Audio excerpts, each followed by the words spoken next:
Kaliwat kanan ngang tanggalan ang nangyayari ngayon sa serye na Batang Quiapo. Sunod-sunod kasi ang pagkawala ng mga karakter. Say ng iba ay kailangan na daw palitan ng ilang star na mas deserving.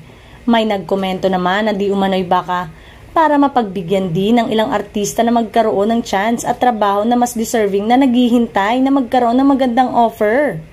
Maaalalang kumalat ang balita ng pag-alis ni Ivana sa Batang Quiapo na nag-iwan ng napakaraming issue. Nagkaroon umano ngayon ng shuffle o balasahan sa mga karakter ay upang mabigyan ng ilang mga aktor na hindi na masyadong napapansin at nabibigyan ng oportunidad.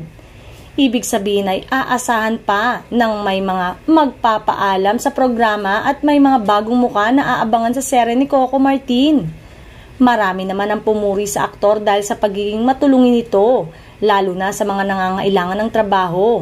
Magmula nga kasi noon pang sa probinsyano ay talagang ugali na ni Coco na magbigay ng trabaho doon sa mga artista na medyo hindi na napapansin sa industriya. Samantalang tila nakahinga naman ng malalim ang karakter ni Nico Natividad dahil tila magtatagal pa siya sa nasabing serye.